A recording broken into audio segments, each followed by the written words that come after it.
السلام عليكم ورحمة الله وبركاته.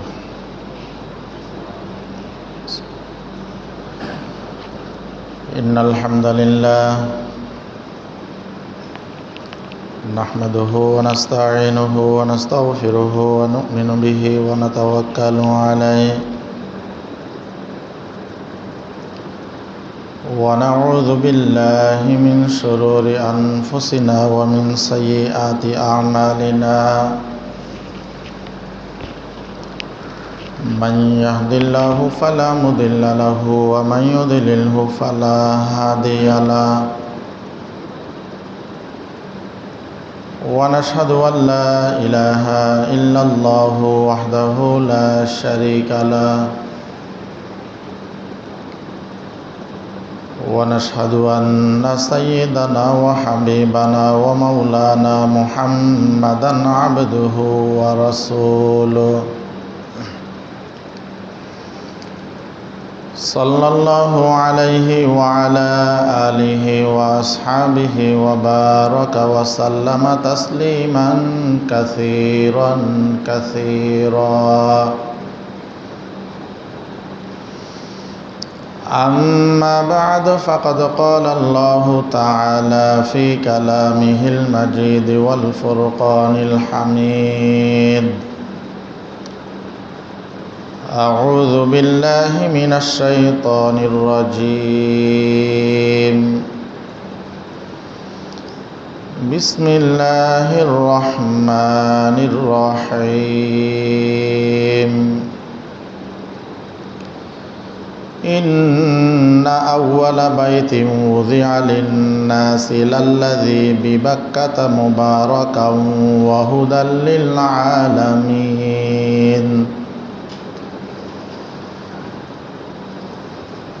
فيه آيات بينات مقام إبراهيم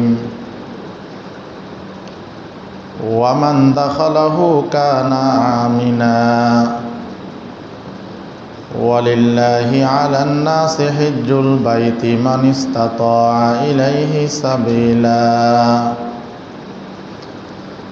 ومن كفر فإن الله غني عن العالمين.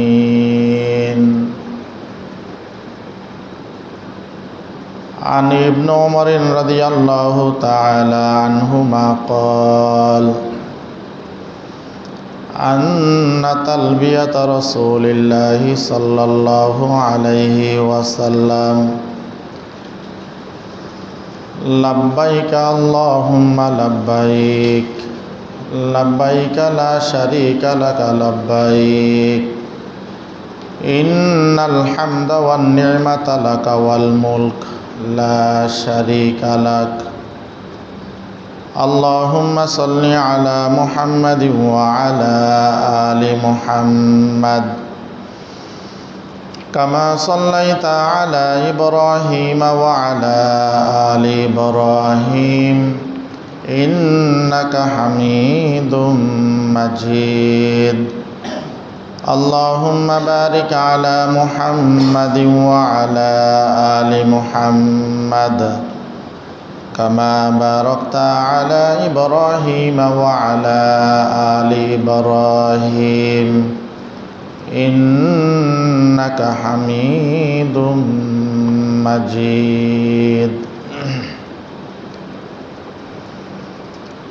नहीं दो जहां में मिसाल मोहम्मद जमाल खुदा है कमाल मोहम्मद नहीं दो जहां में मिसाल मोहम्मद जमाल खुदा है कमाल मोहम्मद रहे मेरे मस्कन हवाली काबा बने मेरे मदफन दियार मदीना। अल्हम्दुलिल्लाह। মহান রব্বুল আলামিনের দরবারে অসংখ্য অগণিত শুকরিয়া। যে মহান রব্বুল আলামিন আমাদেরকে জিলকদ মাসের 5 তারিখ প্রথম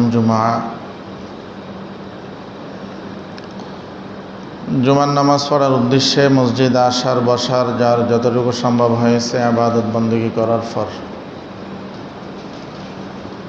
প্রতি জুমার নিয়ে সংক্ষিপ্ত সময় কিছু কথা বলার নিয়তে শোনার নিয়তে আল্লাহ রব্বুল আলামিন একত্রিত হওয়ার তৌফিক দান করেছেন।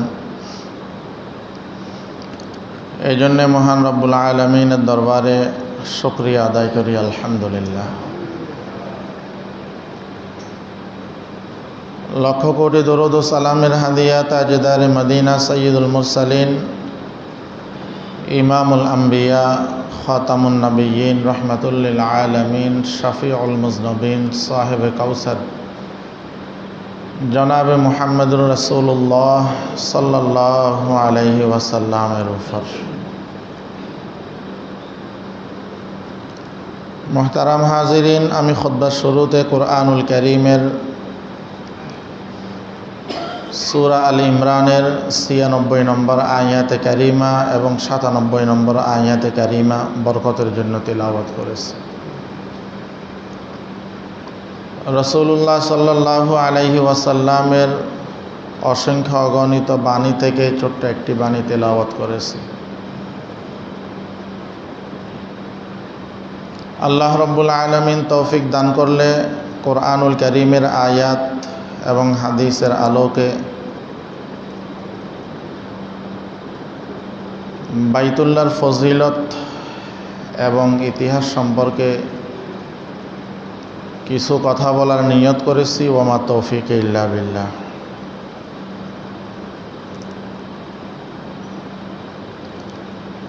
যে মাসটি চলতেছে এই মাসের নাম হইল জিলকদ মাস, সম্মানিত 4টি মাসের অন্যতম একটি মাস।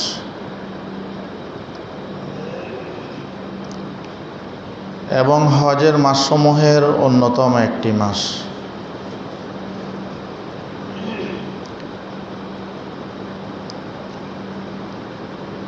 আমরা সকলে জানি বর্তমান যে সময়টা চলতেছে চতুর্দিক থেকে আল্লাহর প্রিয় বান্দিরা হজ পালনের উদ্দেশ্যে বিভিন্ন দিক থেকে মক্কা মদিনা যাওয়া শুরু করছেন।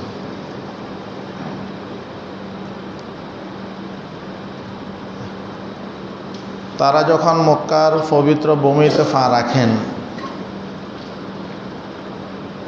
তখন মক্কার আকাশ বাতাস মুখরিত করে সবাই তালবিয়া পাঠ করেন।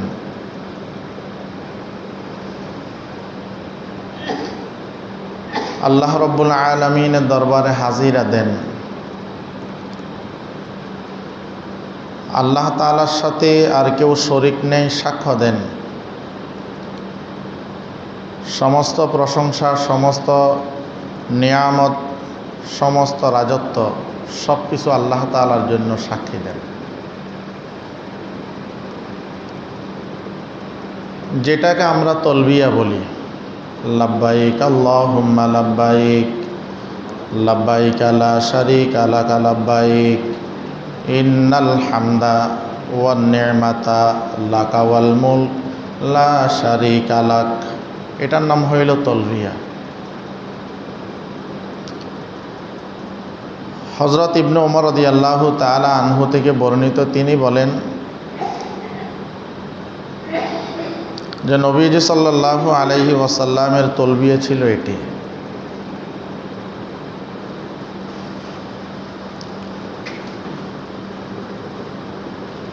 মানুষ বিভিন্ন দিক থেকে এই তলবিয়া পাঠ করতে করতে পবিত্র জায়গায় যাইতেছে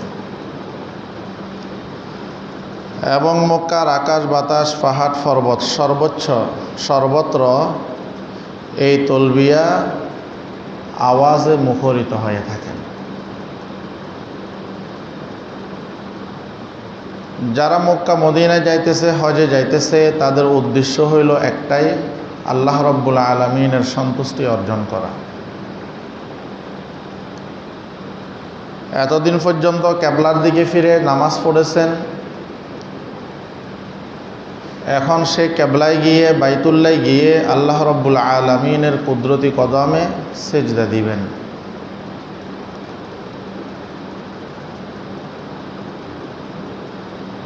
এটা হইল একজন মানুষের, একজন মুমিনের সবচাইতে নিজের জীবনের চাইতেও বেশি ভালোবাসার এক নিদর্শন, সেটা হইল পবিত্র বাইতুল্লাহ।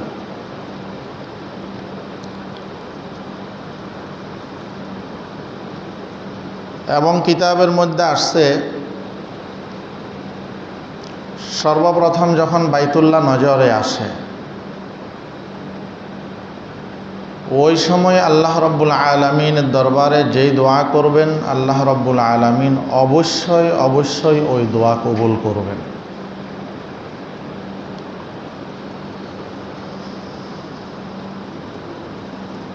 বাইতুল্লাহ এটা আল্লাহ রব্বুল আলামিনের ঘর এবং এই বাইতুল্লাহ তারাই তাওয়াফ করতে পারে, তারাই যাইতে পারে আল্লাহ রব্বুল আলামিন যাদেরকে বিশেষ অনুগ্রহ দান করেন। আমরা অনেকে মনে করি টাকা পয়সা থাকলে বাইতুল্লাহ যাইতে পারে। ভাই, সব কিছু করার জন্য আল্লাহ রব্বুল আলামিনের তৌফিক অবশ্যই কামনা করতে হয়। অনেকের কাছে টাকা পয়সা আছে, কিন্তু এই টাকা পয়সা এইগুলো দ্বীনের কাজে ব্যবহার হয় না। অনেকের কাছে টাকা পয়সা কম, কিন্তু তার ওই কম টাকাগুলো দ্বীনি কাজে ব্যবহার হয়। যালিকা ফাদলুল্লাহি ইউতিহি মান ইয়াশা, এটা আল্লাহ রব্বুল আলামিনের বিশেষ অনুগ্রহ। তিনি যাকে ইচ্ছা তাকে এটা দান করেন। এই জন্য অনেক টাকাওয়ালা আছে, তার সামর্থ্য থাকা সত্ত্বেও বাইতুল্লাহ যাওয়া তার নসিব হয় না।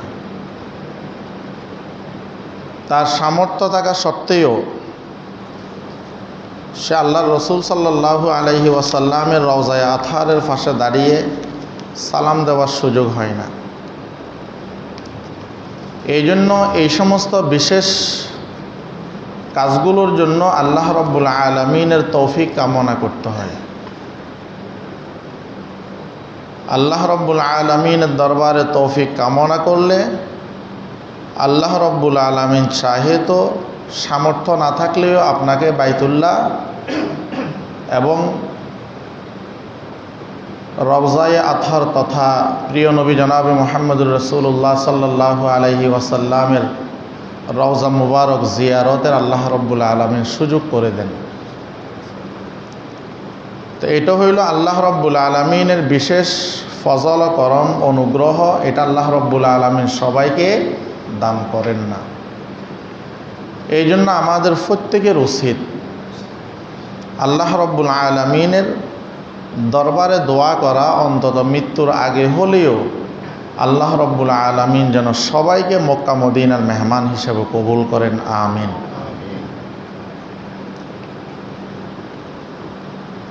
এবং বাইতুল্লাহ এখন তো আসা যাওয়াটা আমাদের জন্য অনেকটাই সহজ হয়ে গেছে। আমাদের অনেক মুরব্বীরা বিভিন্ন দূর দূরান্ত থেকে হেঁটে হেঁটে বাইতুল্লাহ তাওয়াফের জন্য গিয়েছেন, হজ করার জন্য গিয়েছেন। বিশেষ করে উল্লেখযোগ্য ইব্রাহিম ইবনে আদহাম রহমতুল্লাহি আলাই, যিনি সিরিয়া থেকে পায়ে হেঁটে হজ করছেন। হাসান বসরি রহমতুল্লাহি আলাই বসরা থেকে পায়ে হেঁটে হজ করছেন। শাকিক বখলি রহমতুল্লাহি আলাই আফগানিস্তানের বলখ শহর থেকে পায়ে হেঁটে কী করছেন, মক্কায় গিয়ে হজ করছেন। মালিক ইবনে দিনার রহমতুল্লাহি আলাই বসরা থেকে পায়ে হেঁটে হজ করছেন। ফুজাইর ইবনে আয়াস রহমতুল্লাহি আলাই ইরাক থেকে পায়ে হেঁটে হজ করছেন। এভাবে আমাদের অনেক অসংখ্য মনীষী যারা নিজ নিজ এলাকা থেকে দীর্ঘ পথ পাড়ি দিয়ে বাইতুল্লাহ জিয়ারত করেছেন। এবং তাদের এই ত্যাগ, তাদের এই মুজাহাদা আমাদের জন্য এক অনন্য অনুপ্রেরণা। বিশেষ করে আমাদের পূর্বপুরুষ যারা ছিলেন, এরাও এক সময় নদী পথে কী করছেন? হজ করছেন। লম্বা সময় সফর করে কখনো কখনো নদীর মাঝপথে গিয়ে উত্তাল সাগরের মধ্যে তারা নোঙর গেড়ে সেখানে অবস্থান করছেন, আবার সাগর শান্ত হওয়ার পরে আবার রওনা দিয়েছেন। অনেকে আছেন এই হজের মধ্যে গিয়ে ইন্তেকালও করেছেন। এই জন্য এত কষ্ট করার একটাই উদ্দেশ্য, সেটা হইল আল্লাহ রব্বুল আলামিনের সন্তুষ্টি অর্জন করা। এত ত্যাগ স্বীকার করার একটাই মাত্র উদ্দেশ্য, সেটা হইল নিজের দীর্ঘদিনের লালিত স্বপ্ন, যেই দিকে ফিরে দীর্ঘদিন পর্যন্ত নামাজ আদায় করতেছে, ওই বাইতুল্লাহ তথা কাবাগর জিয়ারত করা। এবং উদ্দেশ্য যদি মহৎ হয়, নিয়ত যদি শুদ্ধ হয়, তো ওই ব্যক্তির হজ এটা ওই ব্যক্তির জন্য গুনাহ মাফের কারণ হবে। আর নিয়ত যদি শুদ্ধ না হয়, তো যতগুলো টাকা, যতগুলো শ্রম, যতগুলো সময় ব্যয় করবে সবটাই বৃথা হয়ে যাবে। এখন পায়ে হেঁটে হজ করা উত্তম নাকি যানবাহনে হজ করা উত্তম? এখানে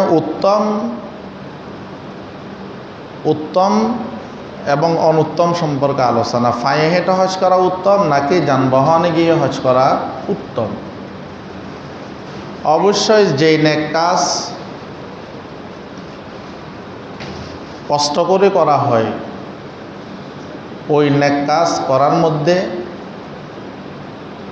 নেকিও বেশি, ওই নেক কাজটা আল্লাহ রব্বুল আলামিনের দরবারে পছন্দও বেশি। এই জন্য একটা হাদিসের মধ্যে নবীজি সাল্লাল্লাহু আলাইহি ওয়াসাল্লাম বলেন, ক্বালান নবিয়্যু সাল্লাল্লাহু আলাইহি ওয়াসাল্লাম, মান হাজ্জা মিন মাক্কাতা মাশিয়ান হাত্তা ইয়ারজিআ ইলা মাক্কাতা কাতাবাল্লাহু লাহু বিকুল্লি খুতুওয়াতি সাবআমিয়াতি হাসানা কুল্লু হাসানাতিন মিসলু হাসানাতিল হারাম। কিলা ওয়া মা হাসানাতুল হারাম? ক্বালা বিকুল হাসানাতি মিয়াতু আলফা হাসানা। নবীজি সাল্লাল্লাহু আলাইহি ওয়াসাল্লাম বলেন, যে ব্যক্তি পায়ে হেঁটে হজ করবে এবং পায়ে হেঁটে হজ থেকে ফিরবে, তার জন্য প্রতিটা কদমে আল্লাহ রব্বুল আলামিন 700 করে নেকি লিপিবদ্ধ করে দেন। সুবহানাল্লাহ। যার প্রতিটি নেকি হবে হারাম শরীফের নেকির সমতুল্য। কেউ প্রশ্ন করলো, ইয়া রাসূলুল্লাহ, ইয়া হাবিবাল্লাহ, হারাম শরীফের নেকি বলতে কি বোঝায়? নবীজি সাল্লাল্লাহু আলাইহি ওয়াসাল্লাম বলেন, হারাম শরীফের মধ্যে প্রতিটা নেক আমলের বিনিময় আল্লাহ রব্বুল আলামিন 1,00,000 নেকির সমান করে দিবেন। সুবহানাল্লাহ। তো হারাম শরীফের মধ্যে ইবাদত, দুনিয়ার মধ্যে একবার সুবহানাল্লাহ বললে 1 নেকি,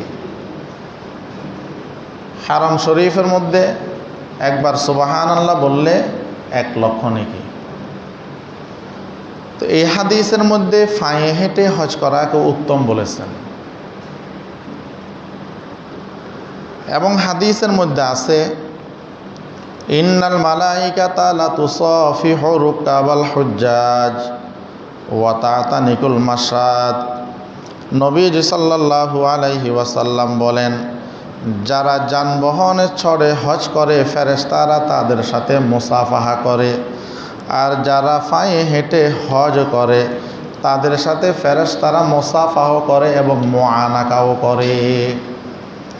যারা পায়ে হেঁটে হজ করে, যানবাহনে হজ করে, এদের সাথে ফেরেশতারা কী করেন? মুসাফাহা করে। আর যারা পায়ে হেঁটে হজ করে এদের সাথে মুসাফাহ করে এবং মুআনাকাও করে, যেটাকে আমরা কোলাকুলি বলি। তো এই কোলাকুলির সুন্নত হইল গলার সাথে গলা মিলানো। আমরা তো ফ্যাটের সাথে ফ্যাট মিলাই, এটা সুন্নত আদায় হয় না। মুআনাকা হইল আপনার গলাটা গলার সাথে মিলানো, এটা হইল সুন্নত। তো এই জন্য হজের সফরের মধ্যে ত্যাগ এবং কষ্ট যত বেশি হবে, সাওয়াব এবং বরকত তত বেশি হবে। সাওয়াব এবং বরকত তত কি হবে? বেশি হবে। এবং বাইতুল্লাহর প্রতি মানুষের কি মোহাব্বত, কি ভালোবাসা। এক প্রতিবন্ধী যুবকের একটা ঘটনা এখানে উল্লেখ করেছেন। উনি তার দেশ থেকে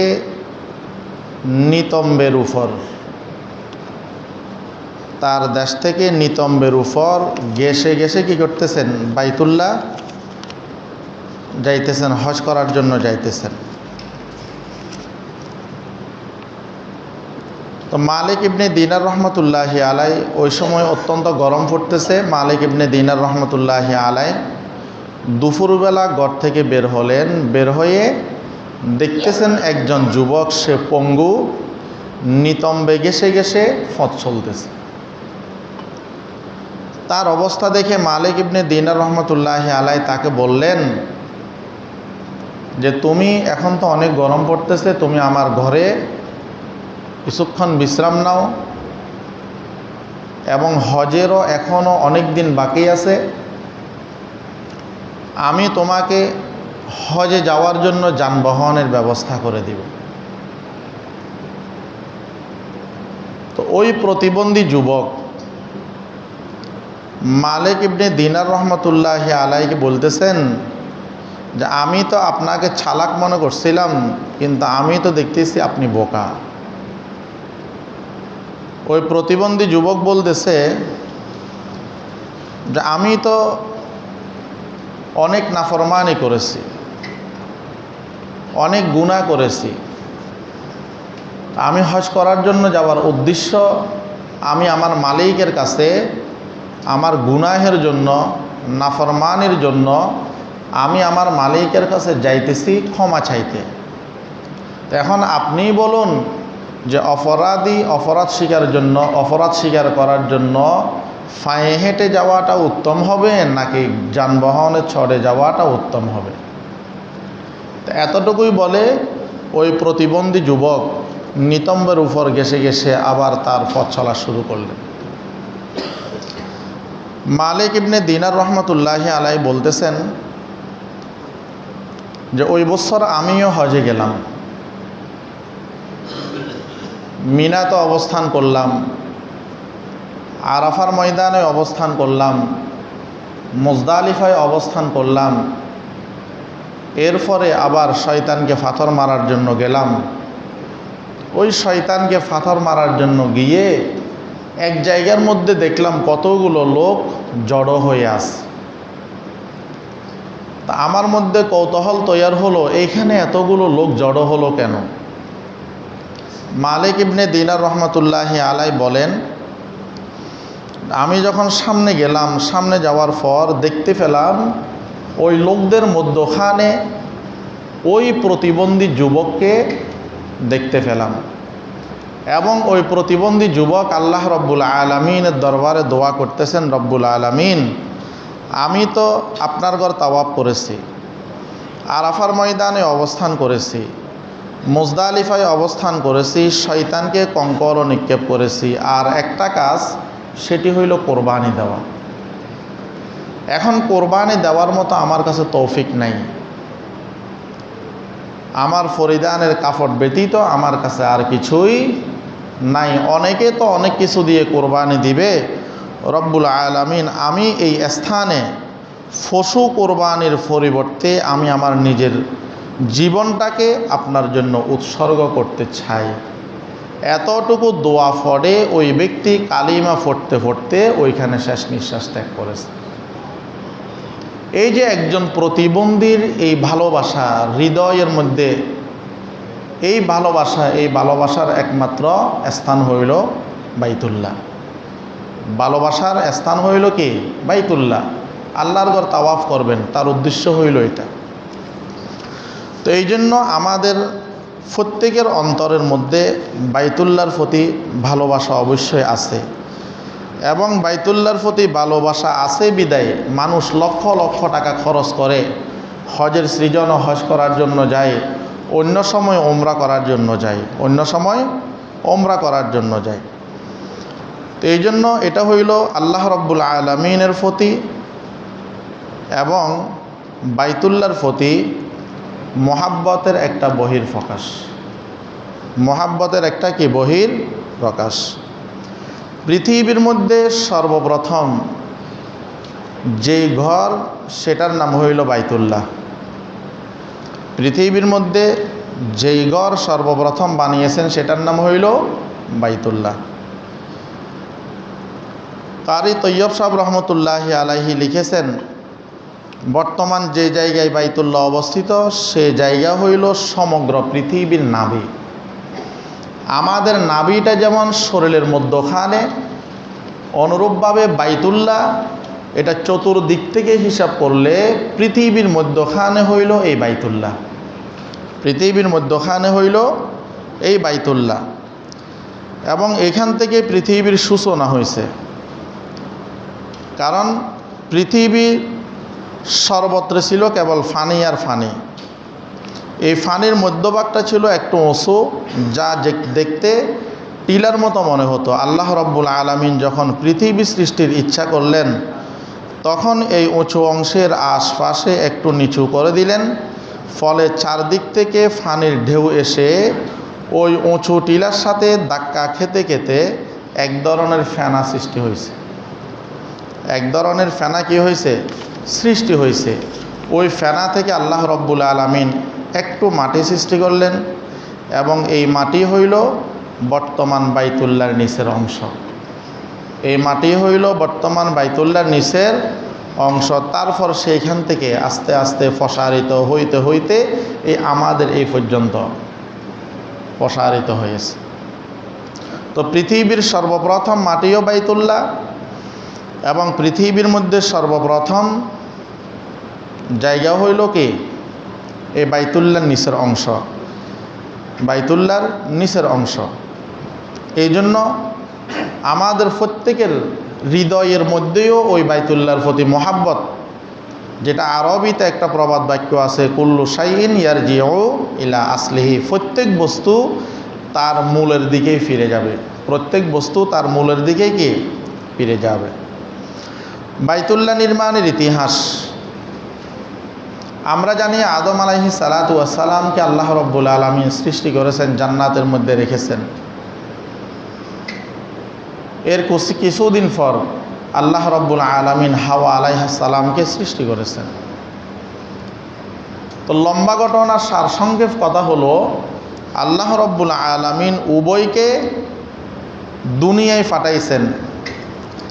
একজনকে শ্রীলঙ্কার সারদ্বীপ পাহাড়ে আদম আলাইহিস সালামকে রাখলেন, আর হাওয়া আলাইহিস সালামকে পাঠাইলেন জিদ্দাতে।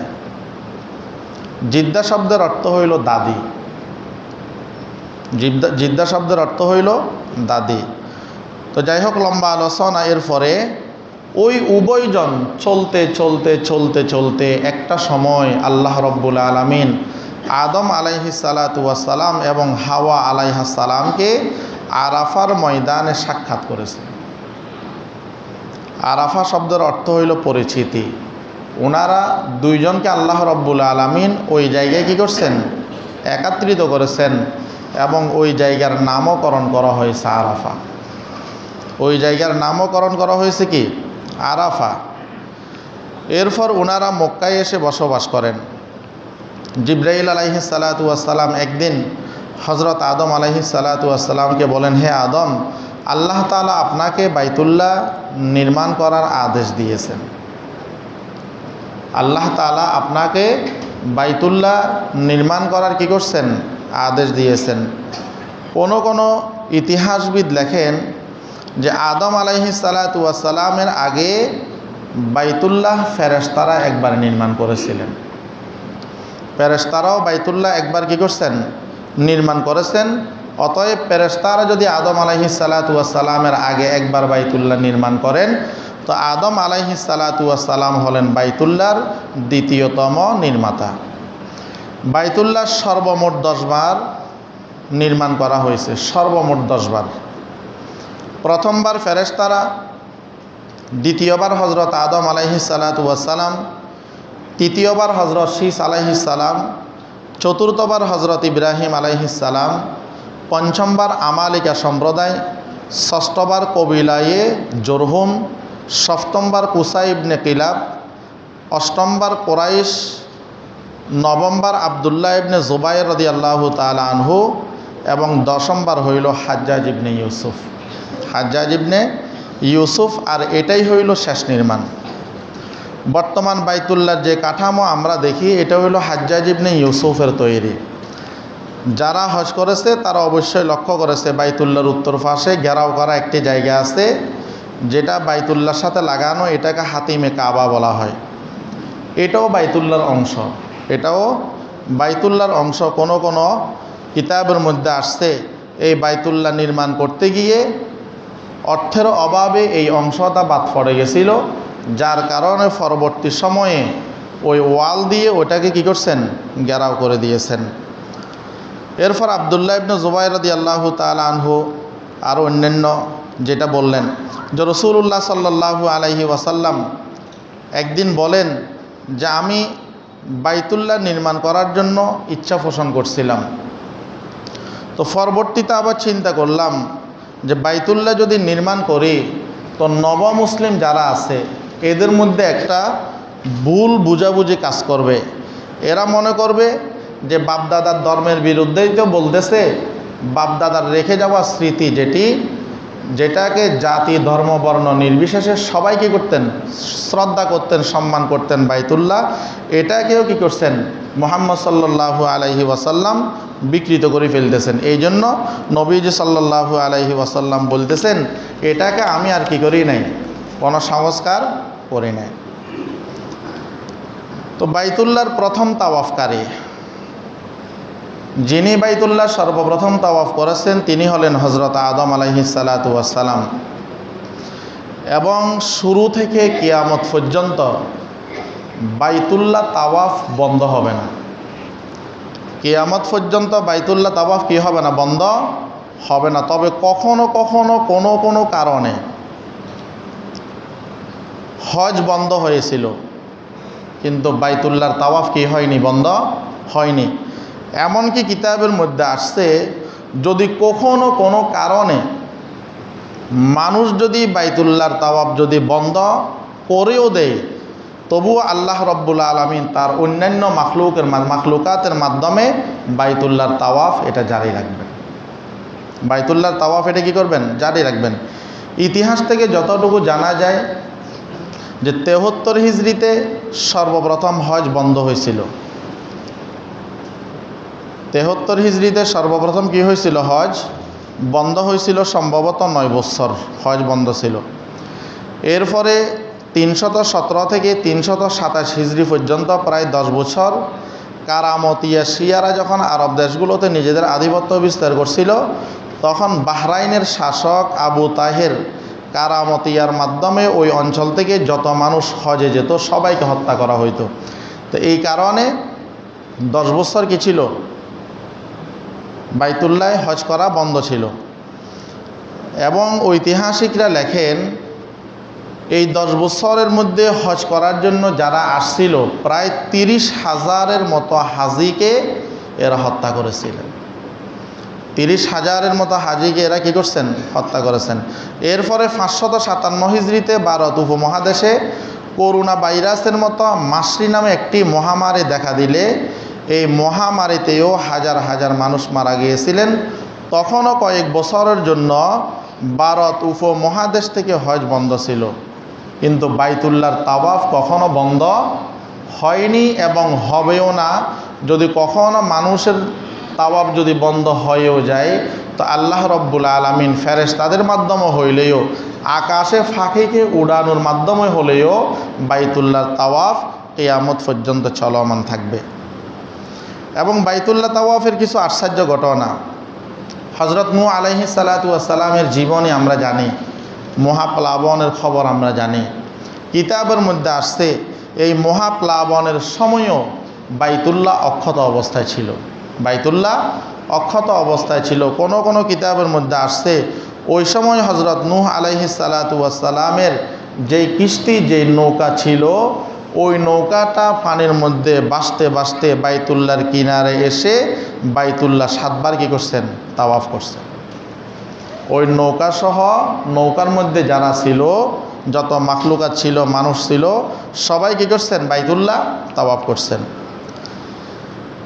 এরপরে আরেকটা বিষয় হইল, তায়েফের মাটিও বাইতুল্লাহ 7 বার তাওয়াফ করছেন, যার কারণে তায়েফকে তায়েফ বলা হয়। তায়েফ অর্থ হইল তাওয়াফকারী। তায়েফ শব্দের অর্থ হইল কি?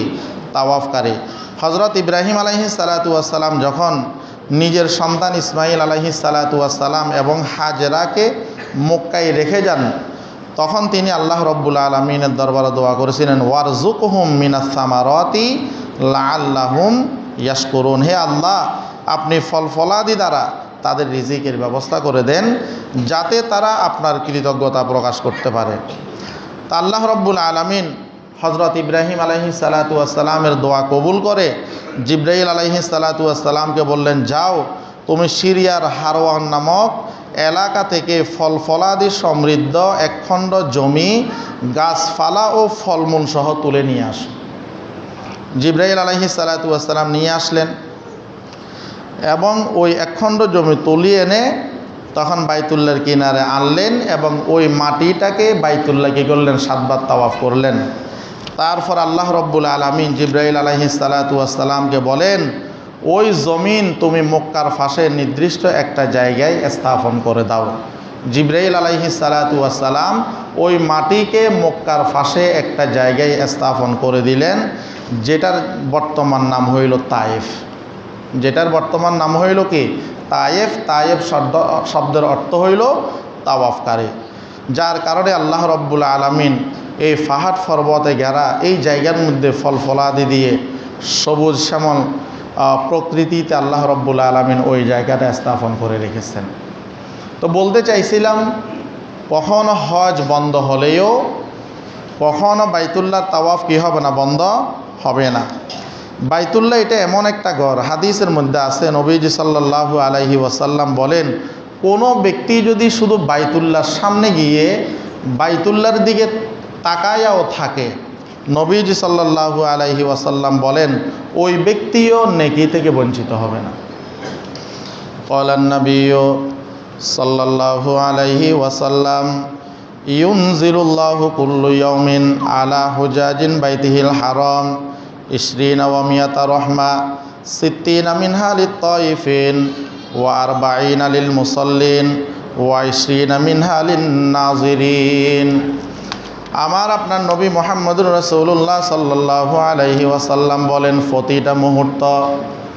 প্রতিটা মুহূর্ত বাইতুল্লাহর মধ্যে 120টা রহমত নাজিল হয়। প্রতিটা মুহূর্ত বাইতুল্লাহর উপর একটা 20টা রহমত নাজিল হয়। তন্মধ্য হতে যারা বাইতুল্লাহ তাওয়াফ করে এদেরকে আল্লাহ রব্বুল আলামিন 60টা রহমত দান করেন। আর যারা ওইখানে নামাজ আদায় করে আল্লাহ রব্বুল আলামিন এদেরকে 40টি রহমত দান করেন। আর যেই সমস্ত মানুষগুলো তাওয়াফও করে না, নামাজও ওইখানে পড়তেছে না, শুধু নামাজের পরে অথবা তাওয়াফ করে তাকিয়ে আছেন, নবীজি সাল্লাল্লাহু আলাইহি ওয়াসাল্লাম বলেন প্রতিটা মুহূর্ত যারা বাইতুল্লাহর দিকে তাকিয়ে আছে এদের উপর 20টা রহমত নাজিল হইতে থাকে। তো বাইতুল্লাহ তাওয়াফ করলে 60টা রহমতের মালিক, নামাজ আদায় করলে 40টা রহমতের মালিক। আর কোনো ব্যক্তি শুধু বাইতুল্লাহর দিকে যদি তাকায়াও থাকে তো নবীজি সাল্লাল্লাহু আলাইহি ওয়াসাল্লাম বলতেছেন ওই ব্যক্তির উপর প্রতিটা মুহূর্ত 20টা করে আল্লাহ রব্বুল আলামিন রহমত নাজিল করতেছে। এই জন্য সম্মানিত হাজিরিন, এটা যাদেরকে আল্লাহ রব্বুল আলামিন তৌফিক দান করছেন আমাদের সকলের উচিত বাইতুল্লাহ জিয়ারতে যাওয়া। যাদেরকে আল্লাহ রব্বুল আলামিন তৌফিক দান করেন নাই আমাদেরও প্রত্যেকের উচিত আল্লাহ রব্বুল আলামিনের দরবারে তৌফিক কামনা করা, যেন অন্তত জীবনে একবার হইলেও আমরা বাইতুল্লাহ এবং নবীজির রওজায়ে আতহার জিয়ারতে যাইতে পারি। এটার জন্য অবশ্যই আল্লাহ রব্বুল আলামিনের দরবারে সবসময় তৌফিক কামনা করা, সবসময় কী করা? তৌফিক কামনা করা। সামনে ধারাবাহিক আলোচনা আসবো হজ নিয়ে। তো পৃথিবীর মধ্যে সর্বপ্রথম গড় হইল বাইতুল্লাহ। পৃথিবীর মধ্যে সর্বপ্রথম গড় হইল কি? বাইতুল্লাহ। এবং যাদেরকে আল্লাহ রব্বুল আলামিন তৌফিক দান করেছেন, মক্কা মদিনায় আসা যাওয়ার সামর্থ্য দিয়েছেন, এদের উপর হজ করাটা হইল ফরজ। এদের উপর হজ করাটা হইল কি? ফরজ। আপনি ঘর বাঁধার জন্য টাকা জমা রাখছেন, মেয়ের বিয়ের জন্য টাকা জমা রাখছেন, অথবা শ্বশুরবাড়ির থেকে আপনি সম্পত্তি পেয়ে সেইগুলা টাকা জমা রাখছেন, কিন্তু আপনার কাছে যদি টাকার পরিমাণটা যদি বাইতুল্লাহ যাওয়ার সামর্থ্য যদি আপনার কাছে থাকে, অবশ্যই আপনার ওই টাকার উপর আপনার উপর হজ ফরজ। নবীজি সাল্লাল্লাহু আলাইহি ওয়াসাল্লাম বলেন, সামনে আলোচনা আমরা করব, তো নবীজি সাল্লাল্লাহু আলাইহি ওয়াসাল্লাম বলেন, যার উপর হজ ফরজ হলো তাকে শরঈ কোনো ওজরে বাধা দেয় না, রাষ্ট্রীয় কোনো বিধিনিষেধ তাকে হজে যাওয়ার জন্য নিষেধ নাই, বাধা নাই। এরপরেও যদি ওই ব্যক্তি হজ না করে, নবীজি সাল্লাল্লাহু আলাইহি ওয়াসাল্লাম বলে সে ইহুদি হয়ে মরুক, নাসারা হয়ে মরুক, খ্রিস্টান হয়ে মরুক, এটা আমার কিচ্ছু যায় আসে না। এই জন্য সম্মানিত হাজিরিন, যাদেরকে আল্লাহ রব্বুল আলামিন তৌফিক দান করেছেন, তারা মক্কা মদিনার মেহমান হওয়ার জন্য রওয়ানা হয়ে গেছেন। আমরা তাদের